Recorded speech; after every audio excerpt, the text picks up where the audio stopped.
For ages, I train now people to actually have a good first impression and use this and utilize this, especially for the sales fact and for their business success.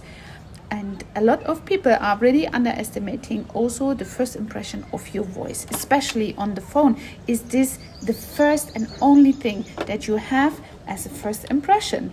And a lot of people underestimate this.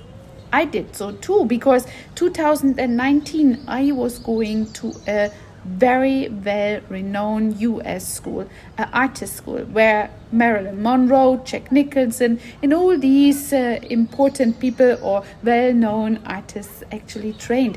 And I trained there the power of my voice, the power of my tonality, which is so important when it comes to sales or public speaking.